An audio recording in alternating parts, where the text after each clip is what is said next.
A great day out there today.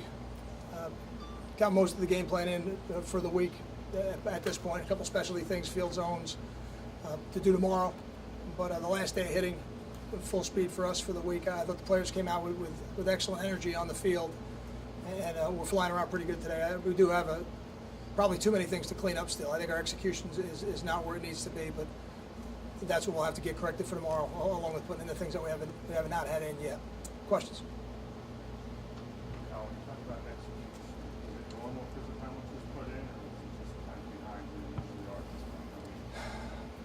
I don't know.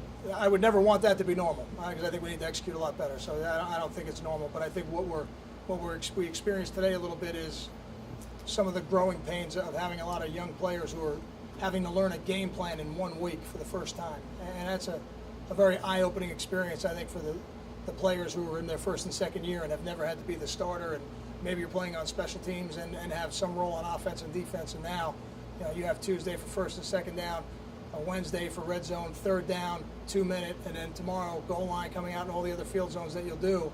So I think they're starting to realize that there's a lot more involved than maybe what they thought. With the first game, you almost do it twice, and that catches a lot of the execution errors the second time around. But now that you're in the game week, you don't get to do it twice. You get to do it once, and tomorrow we got to clean it up and make sure that the plays we're going to run on Saturday we're ready to run. Do you get a sense that anything's different being at home for the first time, home opener? I think the players are genuinely excited about it. I've heard some of the advanced numbers. It sounds like there's only less than 1,000 student tickets even left available, which is tremendous. Our students have done a great job over the last 9 years, every year getting better and better in terms of affecting the game. So I think there's a genuine excitement amongst our players about the opportunity to play in front of our fans and our family members that weren't able to get to California last week. What do you think about some of the new players getting that high-impact game experience that they had to go for 4.5 hours, where every play in that game is almost like a crucial play? Yeah, there's no way to simulate it. In terms of a learning experience, the only way to do it is to get out there and do it. And when you do it against a quality opponent like we had to, it's even better. So I think all those experiences from the first game are going to serve us well going forward. You only played a few freshmen last week. Are you looking to get more of them maybe involved this week? I mean, the freshmen, the players on the team, regardless of year, that will play will be the ones that earn the opportunity to play. And that's the only way I think about it as we enter the game. I do think as the year goes on, my anticipation is that some of these younger players are going to get better and they're going to earn the right to play. So I would hope as the year goes on, we'll play more and more. What have you seen from Daryl Stevenson and Al Page playing nose tackle now, probably having a bigger role this weekend? It's probably two different conversations because Daryl had some opportunities last week in the game, and we thought he fared very well. And we were excited about how hard he played in that competition. And I think he's had a good week so far. And I think for Al, this has been an opportunity for him to move his way up the depth chart. And I think he's trying to take advantage of it in practice. And now if he gets the opportunity in the game, that's really where he's going to get the chance to earn the reps as we go forward in the season. What does it say about a kid who had 3 ACL injuries, that he played 60 snaps and came back and gave me what he did the other night? It's a tremendous testament to how tough David is. He is as tough a player as we have in our program. He has never mentally left the program. He's always stayed in it, even last year, helping make scouting reports for the other defensive players that were playing in the games. He always found a way to make himself very valuable, and I think I might have said it last week, I don't know that anybody's happier for him than I am, because I've watched him through this whole process. Oh, there have been some suggestions they may play 3 quarterbacks. Does that pose any particular problem for you?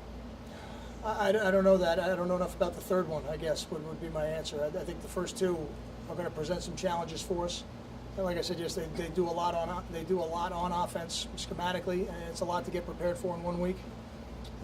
I think our defensive players are getting more and more locked in as we go, but their team will certainly do it a lot better than our scout team will do it and execute it better. So I don't know enough about the third guy yet to say that, but the unknown is there's always a possibility.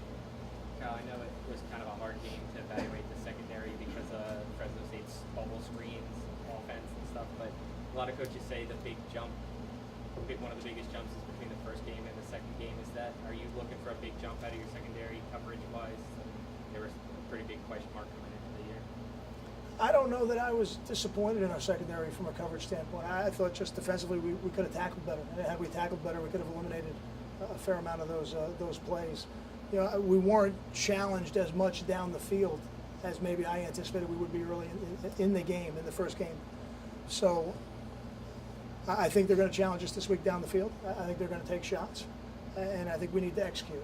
I think the team as a whole, we should see improvement from game 1 to game 2. I think you would hope every week you would get a little bit better, and in the beginning of the season, I think you probably have more room to grow than maybe a little bit later. Got time for 2 more. Kyle, how's Steve Longa developing so far as like quarterbacking defense? Steve's had a very steady progress since stepping in there in the middle, and I think the more he does it, the better he'll get at it. He'll become a better communicator. Things will come more easily to him. Checks will come faster to him, and when all that stuff happens faster for him, he's able to get it out to everybody else a little bit quicker. What about your safeties? I mean, there's been a lot made about the corners and getting off the blocks and making. But how did the safeties did you see provide help in that situation? I think Jeremy and Lorenzo and TJ, those guys did a good job, and just by virtue of where they play, they're not necessarily the first people to the ball. So they weren't in the same situations that maybe some of the underneath players in the corners were. Thanks, Kyle. Thanks, guys. Thank you.